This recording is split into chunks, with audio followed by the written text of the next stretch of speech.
사랑의 하나님 아버지, 이 시간 예배 자리로 불러주심을 감사드립니다. 지난 시간 세상 일에 흔들려 주님을 외면하며 살아온 저희들의 연약함을 용서하여 주시옵소서. 새해를 맞이한 지 벌써 한 달이 되었지만 코로나로 인하여 여전히 어려운 상황 속에서 지나고 있습니다. 우리 통영교회들의 모든 성도들이 항상 하나님과 긴밀한 관계를 유지함으로 하나님의 놀라운 능력이 우리 삶의 모든 영역에 침투하기를 언제나 기대합니다. 추운 겨울 날씨에 밖에서 일하시는 많은 분들의 건강을 지켜주시고 힘을 다하여 주옵소서. 명절을 맞이하여 고향으로 오고 가는 우리의 자녀들 안전하게 다녀갈 수 있기를 기도합니다. 하나님, 한우들 위하여 치료의 손길로 한 사람 한 사람 찾아주셔서 만져주시옵소서. 이 시간 말씀을 듣고 깨닫는 은혜의 시간이 되기를 원합니다. 말씀 전하시는 목사님, 영육간에 강건하게 붙들어 주시고 말씀의 능력과 회복의 역사가 일어나게 하소서. 감사드리며 우리 주 예수님의 이름으로 기도드립니다. 아멘.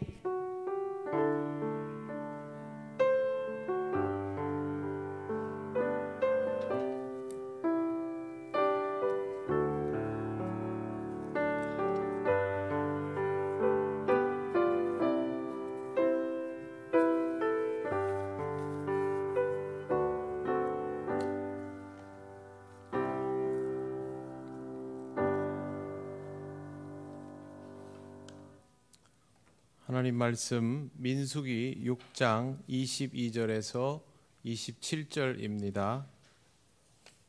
이 말씀은 구약성경 204쪽에 있습니다. 민수기 6장 22절에서 27절입니다.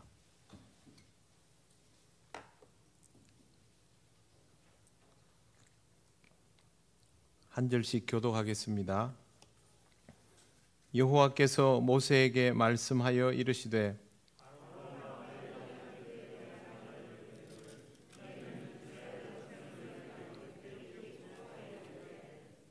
여호와는 내게 복을 주시고 너를 지키시기를 원하며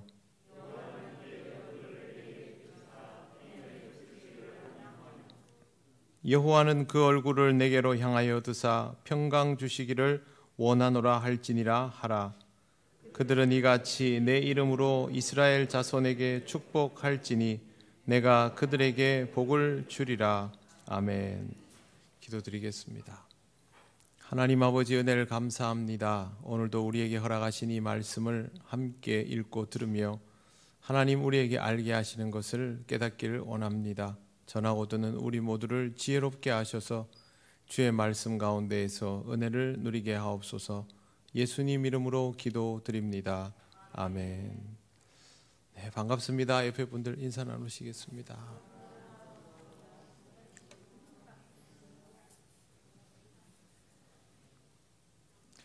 네, 오늘 우리가 읽은 말씀을 아론의 축복 이렇게 부르기도 하고 제사장의 축복이라고 부르기도 합니다. 여기에 나오는 24절부터 26절까지 축도하는 것을 혹시 들어보신 분 있습니까? 민수기 6장 24절에서 26절 말씀을 그대로 해서 축도하는 경우가 있거든요. 근데 아마 거의 들어보지 못했으실 겁니다. 저도 교회를 다니면서 이 축도를 들어본 경험이 거의 없다시피 했는데 신대원에 다니면서는 굉장히 많이 들었습니다.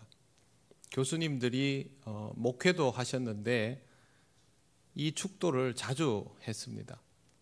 그러던 어느 날 미국 신학대학의 교수로 있는 미국인 목사님이 예배 시간에 오셔서 설교를 하셨습니다. 말씀을 은혜롭게 잘 전하시고 동시통역을 해서 말씀을 어렵지 않게 들을 수가 있었습니다. 그리고 예배가 끝날 때 목사님이 축도를 하시는데 보통 우리는 이렇게 손을 들고 지금은 혹은 이제는 이렇게 시작을 하는데 제가 신대원 다니면서 미국 목사님 축도는 뭐가 다른가 싶어서 잘 하지 못하는 영어지만 귀를 쫑긋 세우고 있다가 눈으로 보고 싶어가지고 눈을 뜨고 봤습니다. 눈을 떴더니 아무도 눈을 안 뜨고 다 고개를 숙이고 이러고 있는데 목사님 축도가 너무도 인상적이었습니다. 팔을, 굉장히 체구가 큰 목사님인데요, 팔을 이렇게 딱 펼치고 눈을 감지 않고 눈을 뜬 채로 회중을 막 둘러보면서, 저하고는 이제 눈이 마주치긴 했는데 너무 멀어서 뭐 저를 확인했는지 안 했는지는 모르겠습니다. 2,000명 정도가 같이 예배를 드리거든요. 전체 뭐 학부 뭐 다 합쳐서 드리는데, 그때 저만 이렇게 고개를 들고 있고 목사님이 눈을 뜨고 계시고 이러면서 회중을 다 둘러보면서 영어로 얘기를 하셨죠. 근데 그 내용이 알아듣기 어려운 게 아니었습니다. 그게 오늘 말씀에 나오는 거였어요. 보면서 여호와는 내게 복을 주시고 내게 은혜 주시기를 원하며 이러면서 이제 고개를 이렇게 돌리면서 회중을 보는 겁니다. 근데 다 이제 눈을 감고 고개를 숙이고 있으니까 그걸 직접 본 사람은 저 혼자밖에 없었습니다. 근데 그 표정이 너무너무 온화하고 사랑이 가득한 그런 표정이었고, 아, 내가 축복을 받는구나라는 느낌을 정말 제대로 느꼈던, 제 인생에 있어서 가장 인상적인 축도였다고 그렇게 생각이 됩니다. 그 뒤에는 이 민수기 6장 24절 26절을 눈여겨보게 되었고, 아, 이 축도는 뭔가라는 생각을 하면서 여기저기 알아도 보고 물어보기도 했던 그런 기억이 있습니다. 저도 축도를 할 때 여러분들에게 그런 마음으로 축도를 합니다. 물론 저는 민수기 6장 축도를 해본 적이 없습니다. 우리 교단에서는 민수기 6장, 고린도전서 13장의 축도를 다 허용하고 있습니다. 구약에 나오는 것은 제사장의 축도, 신약에 나오는 것은 사도의 축도라고 불리워지는데 둘 다 할 수 있는 축도입니다. 근데 우리는 유독 고린도전서에 있는 이 축도를 익숙하게 사용하고, 저도 민수기의 축도는 한 번도 해본 적이 없습니다. 그래서 고린도전서의 축도가 익숙하기는 하지만 이러한 것들도 사용된다는 것을 여러분들에게도 소개를 합니다. 민수기 축도는 미국을 비롯한 이 서구 교회에서 많이 사용을 합니다. 그리고 또 한 가지 특징은 오늘 우리가 읽은 이 성경 구절 그대로 읽습니다. 그러니까 보통 우리나라 교회의 축도는 목사님들마다 축도가 좀 다르지 않습니까? 틀은 비슷한데 사용하는 용어들이 굉장히 많고 수식어도 많고 그런 경우들이 허다한데, 민수기 축도를 사용하는 이 목사님들은 이거를 그대로 읽습니다. 토시 하나 안 틀리게 그렇게 읽는 편이고, 우리는 여러 가지 표현을 많이 사용하는데 저는 될 수 있으면 성경에 있는 것 정도에서 아주 꼭 필요한 것들만을 추가하고 그대로 사용하고, 지나치게 많은 표현들은 쓰지 않는 게 좋다라는 생각을 합니다. 이유는 제가 앞으로 설명을 좀 더 드리겠습니다. 이제 내용을 한번 보겠습니다. 제일 먼저 나오는 표현은 이겁니다. 여호와께서 모세에게 말씀하여 이르시되 아론과 그의 아들들에게 말하여 이르기를 너희는 이스라엘 자손을 위하여 이렇게 축복하여 이르되 라고 되어 있습니다. 하나님께서 모세에게 말씀하여 주신 내용, 가르쳐 주신 내용입니다. 그렇다면 모세는 이 말씀을 백성에게 전달해서 시행하도록 해야 됩니다. 이 내용이 시행이 되려면 이 내용을 전달받는 사람이 우선 아론과 아들들, 즉 제사장들이어야 합니다. 아론과 아들들, 제사장은 이스라엘 자손을 위하여 축복해야 하는 사람들입니다. 이것은 하나님의 명령입니다. 그러면 하고 싶다고 하고 하기 싫다고 안 하고 그게 안 되는 것이죠. 축복은 보통 여러분 언제 합니까? 그리고 누구에게 합니까? 축복이 진심이 되려면 대상을 진정으로 사랑하고 아끼는 마음이 있어야 합니다. 그게 아니면 축복이라는 게 굉장히 곤란한 행위가 될 수 있습니다. 예를 들면 아론과 아들들을 대적하면서 못살게 구는 사람들이 이스라엘 공동체에 있었다 합시다. 그러면 제사장들은 이 사람들을 보면 마음이 불편할 겁니다. 뭔가 좀 마음에 들지도 않고 잘 됐으면 하는 마음이 없을 수도 있겠습니다.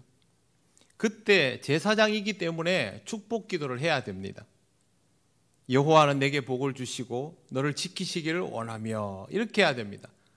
그러면 이게 하나님께서 그렇게 명령하신 것이라서 해야 하는데, 지금 이 사람의 감정으로 이게 진심이 될 수 있겠습니까? 없겠습니까? 어려울 수 있겠죠. 그러면 안 된다는 것이죠. 하나님께서 축복하라고 제사장에게 명령을 내렸다는 말은 제사장이 그 사람을 진심으로 축복할 수 있는 마음의 상태를 가지고 있으라는 뜻입니다. 그냥 말을 그렇게 하라는 것이 아니라 진짜 복을 빌어주라는 뜻이죠. 근데 우리가 보통 생각하기를 복을 빌어준다라는 말은 그 사람에 대해서 정말 아끼고 사랑하는 마음이 있어야 복을 빌어주죠. 여러분 집에 자녀나 자손들, 명절에 아이들 오면 식사 시간에 기도하는 중에 축복 기도를 하고 그렇게 하지 않습니까? 아이들 안아주면서 기도해주고 보통 손주들 오면 그렇게 하지요. 진심이 우러나오죠. 이거는 사랑하기 때문에. 축복하는 사람은 늘 이 마음이어야 하는 것이죠. 근데 이런 마음이 없이 언어로만 여호와께서는 내게 복을 주시고 너를 지키시기를 원하며, 그러면 이게 진심입니까? 거짓이 됩니까? 마음이 없으면 거짓인 것이죠. 그래서 축복할 수 있는 사람은 항상 하나님의 명령을 그대로 따를 수 있도록 마음이 갖추어져 있어야 합니다. 한마디로 말해서 제사장은 어떤 상황에서든 하나님께서 축복하도록 명해 놓은 사람을 싫어하거나 미워하거나 아니면 위선적으로 이런 언어를 사용하거나 할 수 있는 권리가 없다는 겁니다. 하나님께서 축복해라 그러면 해야 되고, 이 축복이 진실이 될 수 있도록 그 사람을 향해서 진심의 마음을 가지고 있어야 하는 것이 제사장의 의무입니다. 그냥 축복 기도해라 이것만 의무가 아니라 이 축복 기도의 진정성이 유지될 수 있는 상태를 가지고 있는 것도 함께 의무가 되는 것이죠. 물론 축복을 받는 사람은 축복받을 만한 행동을 해야 합니다. 저 제사장이 나한테 축복을 해주는데, 하나님의 명령을 따라 축복을 해주는데, 그런데 나는 저 제사장을 괴롭게 한다? 그러면 안 되는 것이죠. 하나님께서 저 제사장을 통하여 나를 축복하면 하나님께서 쓰시는 저 종을 나도 기쁘게 할 수 있어야죠. 저 사람에게는 진심을 강요하고 나는 저 사람을 악하게 대하면 이 사람은 하나님께서 주시는 복을 받을 자격이 있습니까? 없습니까? 없지요. 그러니 제사장은 누군가를 축복할 수 있는 마음의 상태를 항상 유지할 수 있어야 하고, 또 제사장을 통하여 하나님이 주시는 복을 선언받는 사람은 그 축복을 해주는 제사장을 기쁘게 바라볼 수 있는 상태를 유지해야만 이 조합이 맞는 겁니다. 한쪽만 맞아서는 안 되는 일입니다. 하나님께서 모세에게 말씀하시고 이스라엘 자손 전체에게 내린 명령 아닙니까? 그러니 복을 빌어주는 사람, 그 복 빌어줌을 통하여 하나님의 복을 깨닫는 사람, 복을 받는 사람 모두 하나님 안에서 같은 마음을 가지고 있는 신앙 공동체여야 된다라는 것이죠. 그리고 이것이 중요한 진짜 이유는 하나님께서 정말로 복을 주시기 때문입니다. 본문을 보면 제사장은 하나님의 뜻을 전달하는 사람이죠. 전달자의 감정조차도 배제해야 되는 것이죠. 그래서 저는 이 말씀을 준비하면서 유럽이나 미주 지역 목사님들이 아론의 축도를 그냥 성경 구절 그대로 읽는 데는 이유가 있구나라는 생각을 그때 더 하게 되었습니다. 전달할 뿐이거든요. 하나님께서 여러분들을 지키시기를 원하고 여러분에게 복을 주시기를 원합니다. 이 내용만 전달하면 되는 것이거든요. 거기에 내가 어떤 마음 상태이다가 필요 없습니다. 아론의 축도에는. 그래서 이걸 그대로 사용하고 있습니다. 잘 들으십시오. 축복은 그런 것입니다. 축복은 축복하는 자가 위력을 가지는 것이 아닙니다. 축도를 한다고 해서 제사장이나 성직자가 위력을 가지는 것이 아니라 하나님께서 복 주시는 분임이 확인되기 위하여 전달하는 역할을 제사장과 성직자가 하는 것입니다. 물론 하나님께서 그 사람을 사용하시는 건 맞죠. 축복할 수 있도록 특별히 사용하시는 건 맞지만 실제로 복이 생성되는 위력은 제사장이나 성직자에게 있는 것이 아니라 하나님에게 있습니다. 그러니 축복은 전달인 것이죠. 축도자가 위력을 가지는 것이 아닙니다. 간혹 축도나 기도를 자신의 위력으로 착각하는 어리석은 경우들을 볼 때가 있습니다. 자, 누가 아프다고 왔습니다. 그런데 진짜 기도해 주고 나면 안 아프다는 사람들이 생깁니다. 그러면 기도해서 누군가가 안 아프다고 하면 이건 누구의 능력으로 된 겁니까? 하나님의 능력으로 된 것이죠. 하나님이 하시지 않으면 아무리 그 사람이 열심히 기도해도 안 되는 일입니다. 그러니 기도의 능력이라는 것은 원천적으로 하나님의 능력인 것이죠. 이 부분을 착각하면 안 됩니다. 이걸 착각하면 정말로 어리석은 사람입니다. 기도했는데 누가 아프던 것이 나았습니다. 기도해 주세요. 기도했는데 정말 어려운 일들이 해결됐습니다. 그러면 하나님께서 이번에 이 기도에 응답하여 주셨구나. 하나님의 능력으로 우리가 이 기도의 응답을 받았고 이렇게 생각해야지 하나님이 내가 기도하면 이걸 해주시는구나. 내가 기도하면 되는구나. 내가 축복하면 복을 받는구나. 그러면 이상한 사람 되는 겁니다. 목회자도 당연히 이렇게 생각하면 안 되고요. 여러분들도 기도하면서 이러한 착각에 빠지면 안 됩니다. 우리는 기도할수록 하나님의 능력을 두려워해야 됩니다. 하나님이 내 기도를 들어주셔서 그 일이 이루어졌으면 그걸 두려워해야 됩니다. 실제로 하나님의 능력을 경험한 거 아닙니까? 그러니까 더욱더 겸손해져야 되고 하나님을 의지하는 사람이 되어야 합니다. 하나님께서 시키시는 대로 축복을 하는 사람은 하나님을 다른 사람들보다 더 두려운 마음으로 대하는 사람이어야 그 축복 기도를 가감없이 하나님께서 복의 원천이라는 것을 전달하고 거기에 주 목적이 있습니다. 그 다음에 내가 진심으로 그 사람이 하나님이 주시는 복을 받기를 원한다라는 마음은 그 다음에 거기에 얻는 겁니다. 그러니까 이 두 가지를 절대 착각하지 않도록 해야 됩니다. 그 다음 24절을 보십시오. 여호와는 내게 복을 주시고 너를 지키시기를 원하며. 이제 제사장의 축복 기도를 통해서 깨닫게 되어야 할 것들이 열거가 됩니다. 이것은 제사장이 하나님으로부터 전달받은 것이기도 하지만 또 이 내용을 보면서 정말 이 사람이 이렇게 되기를 바라는 마음으로 빌어주는 것이기도 합니다. 근데 중요한 건 여기에 우리에게 꼭 필요한 정보가 있다는 것이죠. 그 정보는 바로 하나님은 우리에게 복을 주고 싶어 하시는 분이다라는 정보입니다. 이것은 우리가 하나님 앞에서 잘 살고 있기 때문에가 아닙니다. 그렇다면 상을 주거나 아니면 벌을 주거나 이거여야 되는데 하나님께서는 우리에게 원천적으로 복을 주고 싶어 하는 분입니다. 하나님이 이렇게 하시는 이유는 우리가 하나님의 자녀라서 그렇습니다. 부모는 자식에게 상도 주고 벌도 줍니다. 칭찬도 하고 꾸지람도 합니다. 그런데 상과 벌이 달라 보이지만 칭찬과 꾸지람이 달라 보이지만 이 모든 것들에는 분명한 공통점이 있습니다. 그건 모두 잘 되라고 하는 겁니다. 하나님께서 우리에게 주시는 복은 바로 그런 것입니다.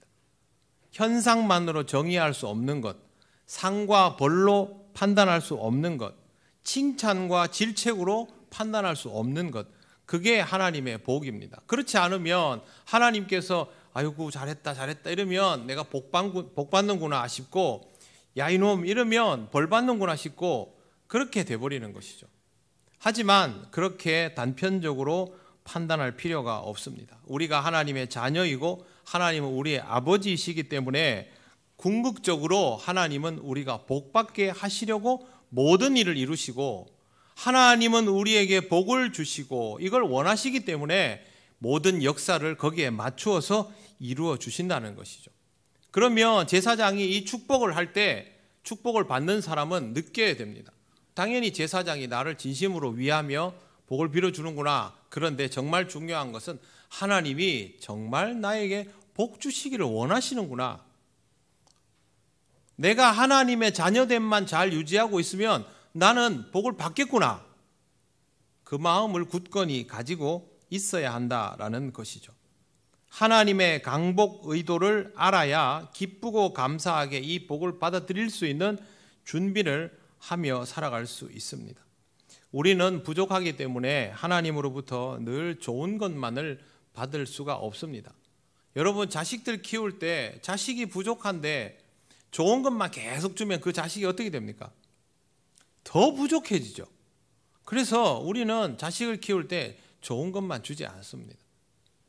좋아지도록 만드는 것이죠. 하나님께서 우리에게도 분명히 그렇게 하십니다. 우리 마음에 들지 않는 것들을 받아들여야 하는 상황도 주십니다. 그럴 때 그것을 뿌리쳐 버리면 복을 발로 차는 것과 똑같은 형국이 되기 때문에 그것을 복으로 여길 수 있어야 합니다. 왜? 이미 하나님의 복 선언이 우리에게 와 있지 않습니까? 하나님께서 주의 종들을 통하여 이렇게 축복 기도를 통해서 하나님이 복을 주시기를 원하는 분이라고 선언하게 하셨지 않습니까? 주의 종이 이걸 거짓말할 리는 없을 테고 분명히 이렇게 선언하였으면 하나님은 틀림없이 복을 주시는 분이니까 하나님께서 내게 하시는 것은 이래도 복이고 저래도 복이고 내가 받아서 소화만 시키면 다 복이다. 그렇게 받아들이셔야 됩니다. 여러분, 신앙생활은 여기에 대해서 믿음을 가지는 것을 의미합니다. 돈을 더 많이 벌고 싶어서 월급 많이 주는 직장으로 옮겼는데 이런 직장이 주로 보면 신앙에 도움 안 되는 경우가 참 많지요. 그러면 하나님께서 직장을 그만두게 하실 수도 있습니다. 그럼 우리는 금방 그렇게 생각합니다. 내가 지금이 딱 돈 벌 찬스인데 하나님 왜 이 기회를 거두어 가시나? 하지만 하나님은 우리의 신앙이 병드는 것을 막으려고 그렇게 하실 수 있다는 거죠. 이런 경우 실제로 우리의 인생에 많습니다. 여러분이 정말 간곡하게 원하는 성공을 하나님이 주시지 않았을 때 그때를 생각해 보시면 쉽게 이해하실 수 있습니다. 항상 이러한 것들을 잘 의식하면서 이것이 나에게 복이다라는 믿음을 가지시기를 바랍니다. 그 다음에는 너를 지키시기를 원하며입니다. 하나님은 우리를 지키고 싶어 하시는 분입니다. 정말 하나님은 우리를 지키고 싶어 하실까? 성경에 보면 답이 딱 나옵니다. 자, 에덴 동산에서 쫓겨난 아담과 하와가 바깥에서 살기에 적합하지가 않았죠. 그런데 죽었습니까? 그렇지 않습니다. 무지하게 오래 살았습니다. 아이도 다시 낳았습니다. 에덴 동산에는 들어오지 못하게 하셨지만 하나님은 아담과 하와 일가를 잘 지켜주셨습니다. 그런데 자식이 낳아졌는데도 불구하고 사고를 쳐서 형이 동생을 죽이는 일이 발생했죠. 그때 가인이 유리하는 상황이 됩니다. 하나님 앞에 가인이 이런 말을 합니다. 창세기 3장 14절을 제가 한번 읽어드리겠습니다. 이제 막 하나님한테 벌받고 떠돌아다니게 되니까 하는 말이 주께서 오늘 이 지면에서 나를 쫓아내시온즉 내가 주의 낯을 배웁지 못하리니 내가 보호를 못 받는다는 겁니다. 내가 땅에서 피하며 유리하는 자가 될지라 무릇 나를 만나는 자마다 나를 죽이겠나이다. 이게 가인의 말입니다. 그러자 하나님께서 이렇게 말씀하십니다. 15절 여호와께서 그에게 이르시되 그렇지 아니하다. 가인을 죽이는 자는 벌을 7배나 받으리라 하시고 가인에게 표를 주사 그를 만나는 모든 사람에게 죽임을 면하게 하시니라. 명백하게 지키시는 것이죠. 이미 에덴 동산에 쫓겨난 아담과 하와를 보호하신 하나님, 그러니 이런 사람을 보호할 수도 있다고 생각하는데 중요한 것은요, 가인이 죄를 지은 상태인데도 보호를 하시는 겁니다. 그러면 명백해집니다. 하나님은 구원받은 자만 지키시는 것이 아니라 구원받을 자도 지키시는 분이십니다. 결국 하나님의 자녀는 모두 구원을 받을 자니 하나님은 그 자녀를 지키시는 분인 것입니다. 그래서 이 축복도 성립됩니다. 여호와는 너를 지키시기를 원하며, 우리도 당연히 여기에 포함이 됩니다. 그러므로 우리는 하나님의 보호를 받지 못할 수도 있다라는 생각을 하면 안 됩니다. 하나님의 보호를 받는다는 생각을 꼭 하십시오. 내가 어디에 있든지, 어떤 상황에 있든지, 어떤 실패와 좌절을 경험하더라도, 막바지에 이른 듯 보여도 하나님의 보호는 거기에서 유효합니다. 탕자의 비유 아시죠? 탕자의 비유에서 아들이 돌아오기를 기다린 아버지의 마음, 그뿐이겠습니까? 그 아들이 돌아갈 수 있다고 생각한 이유는 자기가 아버지의 보호 아래에 있는 존재라는 것을 의식하기 때문에 그렇게 할 수 있는 것이죠. 그런 마음이 우리에게 필요한 것입니다. 하나님은 기본적으로 우리를 지키고 싶어 하시는 분이라서 그렇습니다. 우리가 할 일은 하나님의 손길에서 스스로 멀어지려 몸부림치지 않는 것입니다. 의도적으로 하나님과 거리를 두려고 하는 그런 시도를 하지 않도록 하시기를 바랍니다. 하나님이 무언가를 하시기도 전에 내가 결판을 다 내버리고 사고를 치고 가룟 유다처럼, 사울 왕처럼 그렇게 하면 안 됩니다. 차라리 좀 어리석어도 때를 기다리고 있는 것이 좋습니다. 하나님은 여러분을 지키고 싶어 하십니다. 그러면 여러분도 보호를 받는 사람답게 살아가시기를 바랍니다. 대통령에게는 경호원이 많이 붙어 있죠. 그런데 이 경호원들이 대통령을 극진히 모시지만 갑자기 위험이 발생하면 경호원들이 어떻게 행동하는지 보셨습니까? 경호원이 대통령 머리를 짓누르고 자기 옷으로 가리고 달립니다. 어디 대통령 머리를 막 짓누릅니까? 그런데 총알을 안 맞으려면 그렇게 해야 됩니다. 이 경호원들은 자기 몸을 내어주면서도 대통령을 지키는 사람들이죠. 그때 대통령이 할 일은 경호원이 자기 머리를 짓누르면 그걸 따라줘야 하는 것이죠. 왜 내 머리를 짓누르냐? 그러면 안 되죠. 하나님께서 우리를 지키고 보호하시기 위해서 우리에게 요구하시는 사항들이 있습니다. 우리는 그게 뭔지를 잘 알고 따라야 하나님의 보호 속에 머물 수 있게 되는 것이죠. 또 한 가지 주의사항이 있습니다. 하나님의 지키심은 우리의 육체의 안녕에 집중하고 있지 않다는 것입니다. 물론 우리의 육체를 지켜주는 것이 우리 입장에서는 굉장히 중요한 일이죠. 우리는 항상 생존의 문제가 제일 크지 않습니까? 그러니 하나님이 우리를 지키신다, 우리를 보호하신다 그러면 딱 생각하는 게 내가 안 아프면 좋겠고, 오래 살면 좋겠고, 먹고 살 일이 힘들 일이 없으면 좋겠고, 우리 집에 별 일이 없으면 좋겠고, 이런 것들이죠. 본능적으로 우리는 그걸 원합니다. 물론 이런 것들이 우리한테는 당연히 중요합니다만 하나님의 지켜주심이라는 것이 이쪽으로 집중되는 것은 아니다라는 것을 분명히 생각하셔야 됩니다. 그렇지 않으면 오해를 할 수가 있습니다. 우리가 생각하는 것은 생존 중심의 차원이고요. 하나님께서는 이것뿐만 아니라 가치 중심의 차원으로 우리를 지키시려 할 수도 있습니다. 즉 우리의 육체나 우리가 소유하는 것들을 지켜주는 것을 바라지만 하나님은 그것보다는 우리가 그리스도인답도록 지켜주실 수 있다는 것이죠.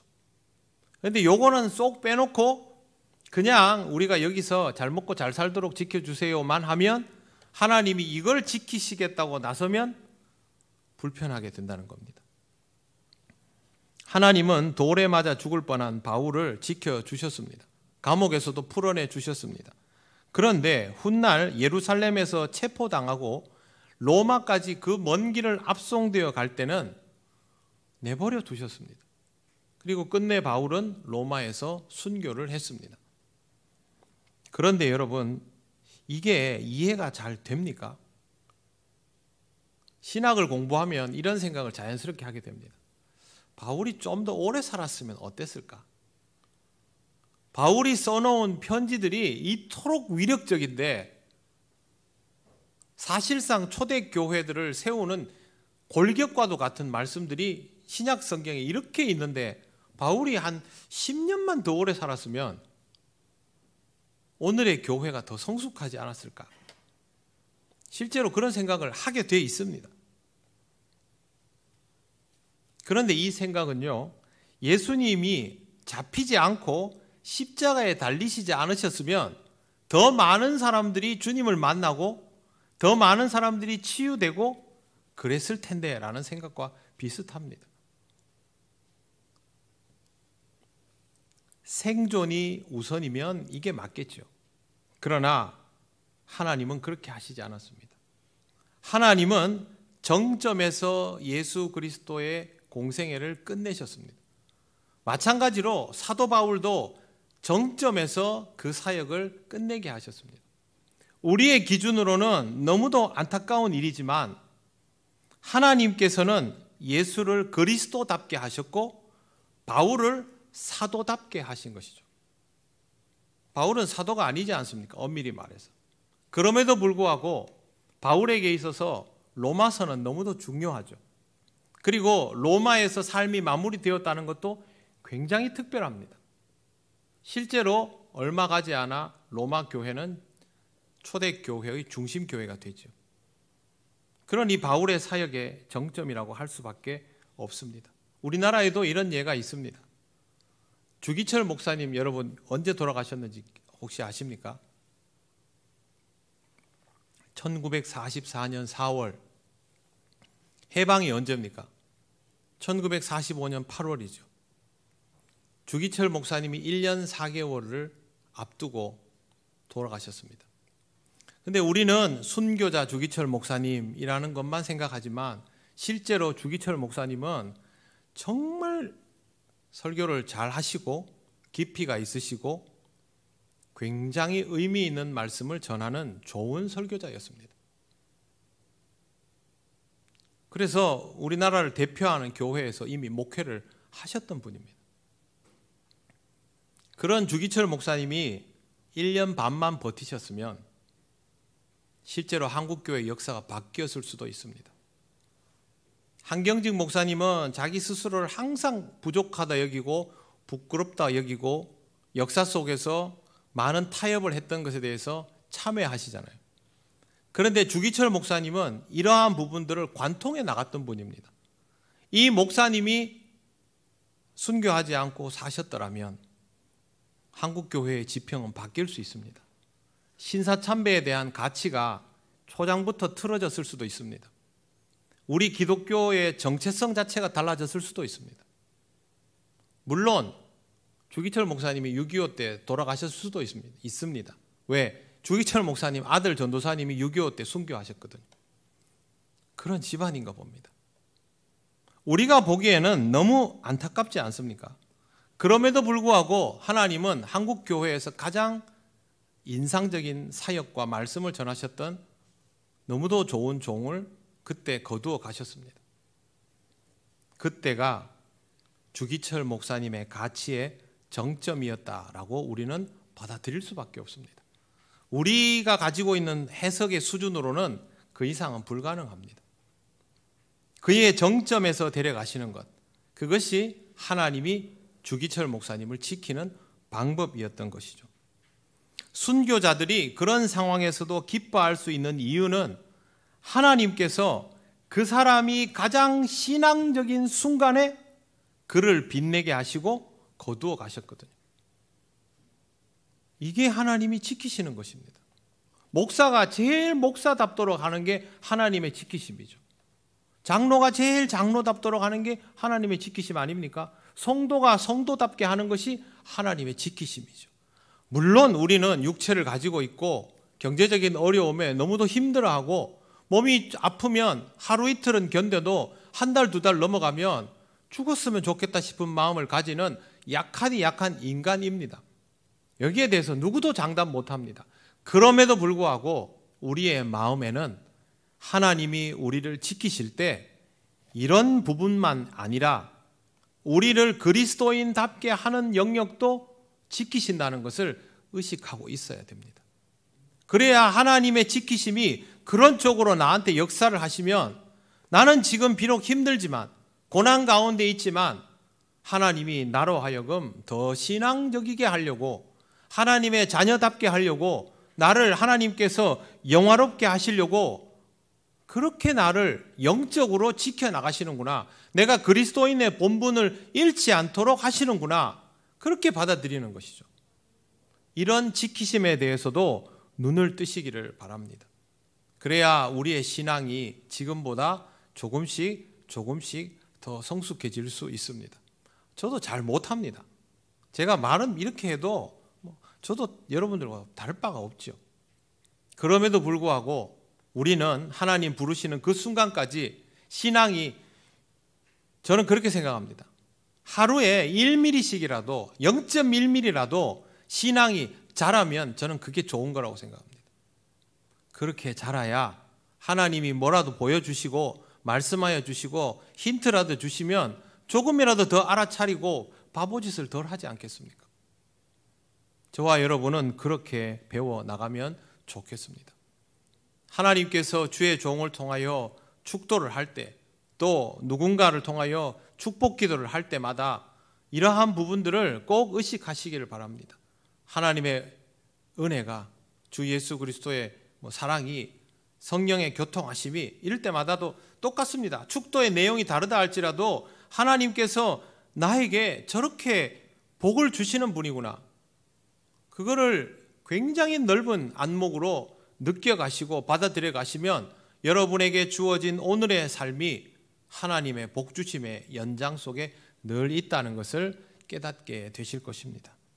오늘은 두 가지를 기억하시기 바랍니다. 축복은 성직자가 하여도 이 복의 주체는 하나님이시라는 사실, 그리고 하나님의 사랑과 지키심의 방법은 우리가 기대하는 것과 다를 때도 있지만 그것조차도 영적으로는 하나님이 우리를 지켜나가는 상황이다라는 사실, 이 두 가지를 기억하시면서 하나님 앞에서 영적 성장을 더 아름답게 이루어 가시기를 바랍니다. 기도 함께 드리겠습니다. 하나님께서 우리에게 복을 주시는 분이며 우리를 지켜주시는 분임을 말씀을 통하여 배우게 하시니 감사합니다. 하나님 아버지, 영적 성장을 통하여 하나님의 복을 더욱 풍성히 누리며 하나님께 영광을 돌리는 우리들 되게 하여 주시옵소서. 다 같이 기도드리겠습니다. 아버지 하나님, 은혜를 감사합니다. 하나님께서 우리와 함께하여 주셔서 우리가 누리고 있는 이 모든 것들이 하나님의 복 주심이며 하나님의 지키심임을 잊지 않게 하여 주시옵소서. 하나님 함께하여 주셔서 지금 우리의 상황이 하나님 앞에서 더욱 귀하고 기쁜 미래를 향한 초석이 될 줄 믿습니다. 하나님, 우리 통역교회 모든 성도들이 하나님의 역사하심을 그 자체로 복주심이라고 받아들이게 하시고 하나님께서 개입하실 때마다 영적인 성장을 이루어가는 아름다운 그리스도인이 될 수 있도록 인도하여 주시옵소서. 하나님께서 우리에게 복을 주시기를 원하고 우리를 지키시기를 원하는 것을 한시도 잊지 않도록 하나님, 우리의 신앙이 잠들지 않도록 하나님 인도하여 주옵소서. 우리는 부족하고 약하여서 하나님 세상의 일들로 인하여 많이 흔들립니다. 그때마다 하나님 아버지, 우리의 마음을 붙잡아 주시고 우리에게 꼭 필요한 것들을 채워주셔서 낙심하거나 실족하지 않도록 하나님께서 붙들어 주시기를 원하오며 거기에 만족하지 않고 영적으로 더욱더 성장해 나가는 믿음이 될 수 있도록 인도하여 주시옵소서.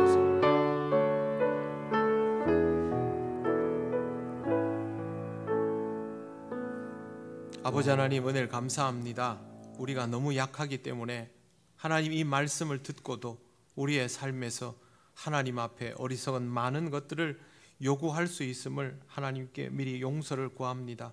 우리의 부족함을 용납하여 주시고 그러는 중에도 하나님께서 우리를 복주시려 원하시고 지키시기를 원하신다는 것을 잊지 않게 하시고 우리 육체의 강건함 뿐만 아니라 영적인 성숙함도 하나님의 인도 속에서 이루어갈 수 있도록 성령님, 우리를 지켜주시옵소서.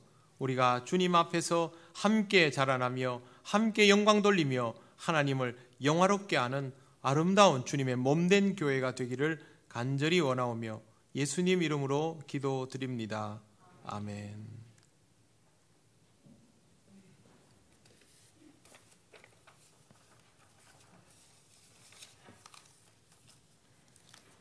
네, 교회 소식 전하겠습니다. 송미연 집사님 김미역 참기름 판매금으로 장학헌금 해주셨습니다.